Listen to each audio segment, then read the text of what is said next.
cares that you're overweight, that you're fat, that you eat tons of food every day, donuts, shakes, and shit. I can't care more than you. One thing in life is for sure. No one can care more than yourself. If you're out here looking for someone to help you out, and you ain't helping yourself out, you ain't gonna ever make it. Real talk. Some of you mother piss me the off. So guess what? I disappear and come back with a 200 miler. I'm 199 miles into this race, finishing up right now. You know what? Guy's knees are bad. See how he runs. Yeah, see how I run towards the miles, mother. I'm about to finish this bitch up. Hey, what were you doing for the last 65 hours? I know what I was doing. I was running all up and down the mountains, getting it in, doing what I preach about. You can achieve a lot of shit if you get off your ass and you start moving and you start motivating yourself. Start becoming a self-motivator. Appreciate self-discipline. Self-talk and visualization are the two keys to my success. Get the f after it. Get after it. Get after it. You ain't good enough, motherfucker. Get after it. Get after it. You want motivation? I'm not telling you the motivation. I just showed you 2 hours and 20 minutes, right? Yeah. So what am I doing? I'm showing you motivation. Mm-hmm. So all these words I can speak to you, they don't mean anything. A lot of these motivational people come out here and give you motivational words. It fires you up, right? Yeah. What's to fire you up is just seeing my ass by myself doing what I preach about. Yeah. Mm-hmm. It ain't nobody watching. You guys just happen to see me. Yeah. Does that make sense? That makes perfect sense. It's about doing, my friend. It ain't about talking. So ain't nothing I can say. It's what I can do. I believe in self-discipline, self-pride, self-motivation. No one has that self anymore. That self is gone. I didn't have a motherfucker come wake me up at 3 o'clock in the morning and say, hey, you gotta get your shit in. I had no trainer. I didn't have a nutritionist. It was this self-discipline that I had to survive, to not survive, I was weak, to thrive. No one said, hey man, you're 297 pounds, man. I want to help you out. I'm help. Hey man, you're not smart. I'm gonna help you out. I had to work at all this shit. I had to overcome, and it self-disciplines everything. And if you don't have it, I don't look at you right because I know you're capable of more. It's not discipline so much for me. It's all on you. It's all on you. The self part is what's big. We need someone to hold people accountable. That shit, man. That shit. We count on people too much to get us through shit. And we look to our right, we look to our left, we're looking for help. And if you can build that self, you can build that total accountability in oneself. And it's not about being selfish. I'm trying to create a better me. You gotta change yourselves. Self-respect, self-discipline. Learn to help yourself.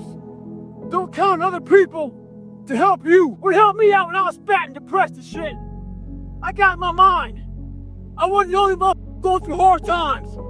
Fat guy, depressed guy. Keep this in your head. In my corner, there's only a cup man and water. There ain't no towel. So when shit gets hard for me, I can't throw that in. Stay hard. You have to be able to win the morning. The mornings when you wake up and your body says, go yourself, because I don't feel like doing this today, you have to be able to not allow that to get too deep in your brain. Remind yourself of what you've been through back in the past, back in the day, to get to where you're at today. The most important conversation you'll ever have is the one you have with yourself. You wake up with it, you walk around with it, you go to bed with it. Eventually you act on it, whether it be good or bad. There's haters everywhere in this world. Jealous bitches, people trying to get in your head. We have to be able to live amongst distractions and be undistracted. Stay in your own mind. Don't let them own yours. It was on me. And that's the thing you have to realize. Everything you do, you may have some support, you may not, but it's on you. You have to make the decision whether you want to be a badass or whether you just want to be mediocre and everything's okay. But being a badass hurts. real bad. Make up your own mission statement. What do you want to be in life? And once you do that, now you can work with somebody to get better. You can work with yourself to get better. But until you know what you want to stand for, you will always just be sitting down. You'll never stand for anything. Wake up, get after it, live what you're saying, and then it comes, people can see. When I talk, the reason I talk so just passionate, because I'm reliving my life. I'm reliving this morning when I got up. I didn't want to do that shit. I'm reliving everything I did, and I can't speak to you like all calm and shit. Shit sucks. My brainstorming sessions is out there in the grip of life, grinding. And that's why I think all my material comes from the suck. Every bit of it comes from the suck. How you gain mental toughness, how you become the person you want to be, is constantly facing the things that you don't want to face. I tell you right now, the more things you can do, you get outside that zone is that zone that makes you feel good. The stronger your mind's gonna get. It starts getting used to doing shit like this. It's not fun. My mind's used to it. You live uncomfortable to gain growth. You have to have friction in your life to gain growth. What you need is the one thing I talked about in my book, which is straight up, brutal work ethic. If you lack talent, you can't sit back and say, I'll start in half an hour. I can't do that. I gotta start now. And after I get back from starting, I gotta start again. And then when I get done with that run or that study session, if it wasn't good enough, I gotta go back again. Because repetition is what taught me everything. So you can honestly outwork anything. Confidence comes from the thing that you built. You must build belief. You must build confidence. Confidence and belief, you're building every day. I don't take any days off. No days. No days. 7 days a week. 7 days a week. So I will go to the start line of a race, like Badwater, the 135-mile race to Death Valley. No one knows this, but if you go back, you will see black compression tape on my ankles. I had broken feet at the start line of a 135-mile race. And if you go back, you will see as I'm finishing the race, you will see this black compression tape floating behind me. I went to the start line of that race. I trained for that race with broken feet. And I don't talk about a lot because what happens is normal people with normal minds can't understand that. So then you become a liar or this and that. But now I got to the point in my life where I'm like, go f yourself, dude. If you don't believe it, go ahead. But I don't talk about a lot because I know what I've done and I know what the mind can do and where it can take you. I've experienced it over and over, and my mom has seen it over and over and over again to the point where it's almost like I can't even believe sometimes, but I'm willing to go there. I'm willing to push myself to that limit and see what happens. You want to be the baddest motherfucker ever at what you do, you're going to be misunderstood by everybody because you're going to be so obsessed and so driven to get there. That's what it takes. That's the truth. It takes every second of your life. Anybody says balance? Yeah, balance is important for a lot of people. It is. But if you want to go to that edge where people do not like you, don't understand you, question everything you do, you've arrived. When you are misunderstood to the point where people think you're psycho and you're nuts and you're this and that, why are you in the gym at 1 o'clock in the morning? You just got through doing an op for 13, 14 hours at the Ranger School, man, at the gym. What's wrong? You will never understand what is wrong with me. And that's why I'm so glad you don't. Motivation is crap. It's shit. People right now, maybe listen to this shit, they be motivated to go run. If it's cold somewhere where they're at, a lot of them shut that door, go back inside. That's motivation. It comes and go as how you feel. If you and your wife are good, if you and your kids are good, if you're good at work, you're motivated. I like a motherfucker whose life is imploded, ain't got shit in life, and says, still got to get after it today, man. That's what it's about. So that's when you move from motivation to driven to obsessed. And I want people to realize once you get to this portion over here, the driven obsessed part, you're unstoppable. I became obsessed I became obsessed with being the baddest mother that God ever created. Am I that? I don't care. I believe it. Once you become obsessed with something, obsessed, it's okay to be unbalanced for a while. It's okay. Don't be all this stuff people say, you got to be balanced. To be the best in the world at what you do, you have to be unbalanced to find every bit of energy and strength that you have to pull it off. Then you get balanced once you become great. I had to invent a guy that didn't exist. I had to invent a guy that can take any pain, any suffering, any kind of judgment. I had to build this callous mind, and I built it through suffering. I built it through downright and just crushing myself. If it was raining outside at 3 o'clock in the morning, if it was snowing, the first instinct is don't go out there and do shit. My instinct was, we gotta go out there. Anything that was horrible in my life that I would normally say no, that was inhumane to most people, I had to go do it. As you all know, it's a hot nice heat wave. Mother Nature's a pissed off but guess what? So am I. So who gives a Today I was running, and this guy passes me in the car. And it's about 100 degrees out here, 70% humidity. And the guy comes back around and looks at me. He pulls his car by me and says, "Why the are you out here?" I said, "Because you're not."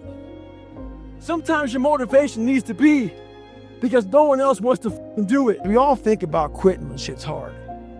But what you have to do in that 1 second is hard to process information during pain. Because that pain takes over and you can't think rationally. You're thinking about fight or flight, save yourself. That's not a rational thought. It's not a thought that's going to get you through hard times. Most people fail that 1 second. So what happens, what I do in that 1 second, and there's a bigger process to all this, but in that 1 second, I physically stayed in that water. Because if I get out of the water, I quit. So I physically stay in the water, but mentally, I'm on the beach with the instructors. And the instructors, it's cold outside, so they got these parkas on. They got their cup of Joe, and they're warm because they've already been through it. So now it's your turn to go through it. So immediately I get back with them. I'm still in the water physically, but immediately I'm back with them. I'm chilling. I got my parka on, and now I'm thinking logically because I'm warm now. Mentally, I'm warm. I've taken that 1 second. Let's not quit yet, Goggins. Let's think about your options. Where are you going to end up if you quit this shit? Where are you going to go? What are you going to say to yourself? Because you know you're going to get warm. The second you get out of this water, you can take a shower and you could be warm. And in 5 days, you could be out. So I start thinking logically. I calm my brain down because your brain just wants to get out. Ring the bell, push your helmet down, get warm, and then you're really And these are the things you have to think about in the 1 second decision. So that's what that's all about. It's about gaining control of your mind, putting things back in the proper perspective, and then saying, I really do want to be here. And I'm going to have a bunch of these 1 seconds through this 130-hour journey. And I have to learn to control these, because if I fail one of these 1 seconds, I will not be a SEAL. I will not be a doctor. I will not be a lawyer. I will not be whatever the it is. So that's how important that 1 second decision is. It's all about your mind takes control of you. You have to say, you, I run this motherfucker. You're alone. You're alone. You may have a shrink you're going to. You may have a best friend you're going to. But there's 24 hours in the day where you're alone in this brain. And your brain is talking to you in all kinds of ways. And it wants to control you and pull you in these different pockets. If you can't control your own brain and your brain controls you, you're f***ed. You got to tell your brain where you want to go and how you want to go and how you want to get there. You got to control it. If not, it's over. We are in control of our mind. We believe it's the other way around. No, we put in our minds what we should do, but we believe our mind is telling us, it's giving us all this feedback. We have to reprogram it and tell us, no, we're good. We're good, we got, this sucks, but it's okay. Once you take control of your mind, you start making decisions for yourself versus your mind making decisions for you. Your mind has to be stronger than your feelings. On those bad days, when you think that you're alone, you just might be. Because you know why? No one else wants to do it. So you be the mother that always gets it done. You must be your best on your worst day. And how you do that is you cannot think of a normal mindset. If you want to push harder, know this. Your mind quits way before your body does. So you have to be willing to go way into that darkness and find more of yourself. A lot of us don't believe that we're free. We live as prisoners in our minds. You don't need to be in the military to be a warrior. You gotta realize something. A lot of us are familiar with the economic recession. You can't do shit about it. But what you don't realize is this. We're in a recession. It's time for us to realize that we need to attack. We need to attack whatever's in front of us. A lot of people are getting weaker right now. It's time for us to get stronger. That middle recession. Stay hard. So when I first joined the Navy, I had to join the reserves because I couldn't get into active duty because I was so fat. So being a reservist, I got titled a lot of times as a weekend warrior. In the reserves, you work 1 weekend a month, 2 weeks a year. A lot of us live our lives that way. We can't work out without purpose. We need to get into our dress for the wedding. Summertime's coming, so we want to look all good. Our high school reunion's coming up, so we gotta lose weight. The biggest purpose in life isn't all that shit. It's how you respect yourself, how you look at yourself. That's an everyday journey. So every day you should be getting after it. We look at determination, self-discipline. We look at hard work. All these terms is almost like we dread them, almost like a punishment. Those are the biggest words of all time as far as respecting yourself. So don't look at them as dread and punishment. Look at those words as a lifestyle. Stay hard. There's a distinct difference between a champion and someone who's this good. Let's use boxing, for instance. It's a 12-round championship bout. At the 11th round, they both go to the corners. Someone that's good sits there and thinks to himself, I've given everything I have. Hopefully, I can get through the 12th round. A champion, he sits in that corner while all of his people are talking to him. He ain't hear shit. All he's thinking about is, I have to find what I haven't given. It's that mentality that truly separates the champions from the motherfuckers that's good. The truth, the starting line. We live in a world that's very unauthentic. So who the are you? What do you stand for? What do you believe in? You know, a lot of people don't like what I say. A lot of people hate that I cuss. A lot of people hate a lot of things about me. I won't give a shit. When you find out who you are, that's when you start living your life. Don't fit in just for the sake of fitting in life. Make sure that you have something to say it. Social media nowadays is one of the biggest forms of being fake in the world. People buy likes, people buy friends, people buy comments, all this bullshit. Make sure in life you do what you have to do, say what you have to say, and live the life you have to live. Don't walk around being a fake human being. Don't be scared to be who you are. So Mom, on my way back from Moab 240, had a lot of time to reflect on our conversation we had before I left. When I was getting my knee drained, you were talking about, it's time to hang them up. You're 45, you have bad knees, you had a good run. I almost listened to you. But the one thing about me is that when I have unfinished business, that shit haunts me. So I went out there, and I was getting ready to finish. My pacer Casey asked me, how are you gonna recover? At the time, I was running about a 9-minute mile, about 2 miles to go. I looked at that stopped and started walking. And I said, I'm recovering now, because tomorrow I'll be doing it again. The old I used to be mentality. I talked to this guy the other day. He talked to me about how he used to run a sub 3-hour marathon. While that's impressive, no one cares that she used to run a sub 3-hour marathon. The whole thing is, what have you done today? No one cares what you did yesterday. You gotta change your dialogue. The used to be mentality doesn't work. What have you done today to better yourself? What will your story be tomorrow? We have so many tools to put in our arsenal to strengthen our minds, to put those calluses on our minds for when we need them. So, one of those great tools is positive self-talk. Positive self-talk works well, but you gotta put the work behind it. It's gotta be the truth. Positive self-talk has to be the truth. So let's say you're taking a test, hard test in college, but you haven't studied, but you have a positive mindset.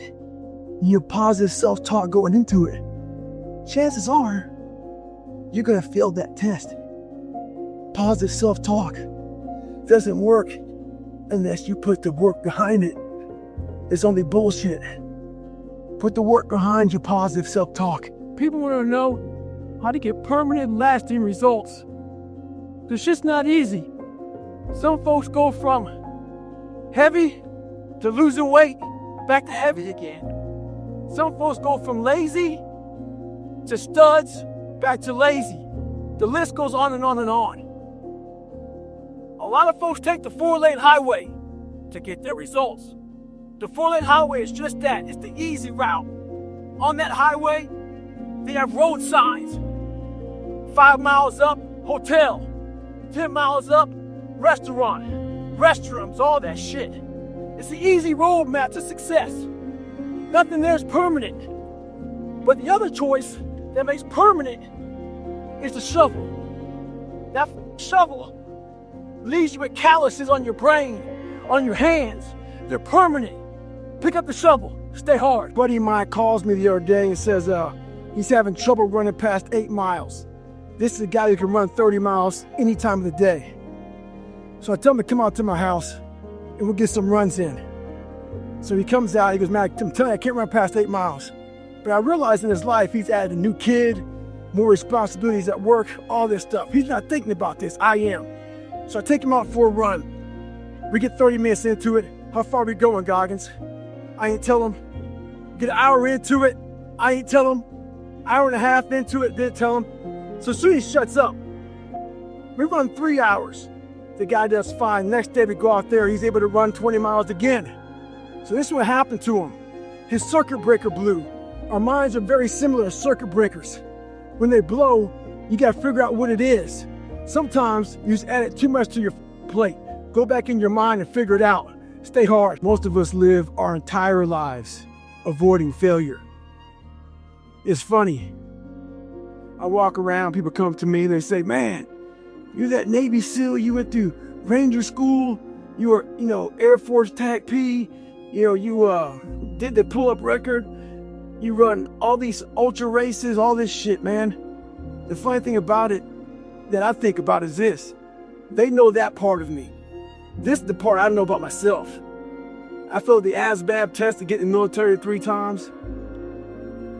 In the Air Force, failed at pararescue. In the SEALs, it took me 3 times to get through Navy SEAL training. The pull-up record took me 3 times. This is what I know about me. So what I'm saying is this. You can't live your life being afraid to fail. All those failures made me the success in the day. Stay hard. Stay in the fight. Every time I'm in a dark moment and life's up around me, whether it be physical or just life, I get in it, man, with a pen and paper. I'm like, okay, this sucks. I can feel like I'm losing my shit, but let's study this. Let's come out of this mother genius. There's a lot of successful people in this world who still feel empty inside. And they wonder why they still feel empty. So they try to make another $1 million, $2 million, $3 million. Let's buy a new car, a new house, new boat. Let's buy more of everything. At the end of the day, it still feels real empty inside. For me, I wasn't even successful. I just felt empty. So I was trying to hide my insecurities, my doubts, all this bullshit. So I was trying to dress up a turd. And when you try to dress up a turd, you're still a turd. It's like a turkey. You get a turkey for Thanksgiving. If you don't know what you're doing, you cook that motherfucker without going inside and cleaning it out. You gotta clean the insides out before you start dressing it up. Same thing with life. If you don't get inside your soul, inside your heart, and fix it, be willing to go to war with yourself. Stay hard. So there's a lot of pockets of weakness nowadays. And we try to fill those pockets with lies. I did it for many years. So I'm out here in Colorado for a conference. I go to the gym and this trainer calls me over to talk to this group of people he's training. He says, hey man, what are you doing out here? So I tell him. He says, what kind of workouts are you doing? I said, well, one workout I'm doing is I'm climbing up this mountain, 3,000 feet, 3 miles. Because I do that every day. So the next day I'm out looking for him. Didn't see him. A couple days later, looking for him. Didn't see him. So here I am on the mountain again, climbing it. And there's a gondola that takes you up, takes you down. I'm going up it. I see a gondola. I'm about 5 minutes from the top. I look up at the gondola. I see him, face pressed up against the window, looking at me. Our eyes meet. It's called a look. When you take a motherfucking soul, don't talk about it. Be about it. Practice what you preach. Stay hard. You're thinking too much off the bat. When I lost my weight, I didn't look for a trainer. I didn't do all that thinking. I didn't go on Jenny Craig. I didn't do all that shit. What I did was I basically stopped eating so much food. I cut my calories down. So as far as the workout goes, we overthink that also. Until you find a trainer, go out there and start walking. Put some shoes on, start running. Go to the gym, do the elliptical trainer. It's not rocket science. A lot of folks talk about overtraining. You gotta train first before you can overtrain. Sometimes you wake up in the morning time and you're sore and you feel like you're overtrained. No, you got sore legs. Get out of your own head and stop overthinking it. Stay hard. So when I was going through training, we had to carry these real big heavy ass logs and boats around. And I realized on the toughest of days, my mind would allow the demons to come in and roost in my head and start to give me all these different thoughts.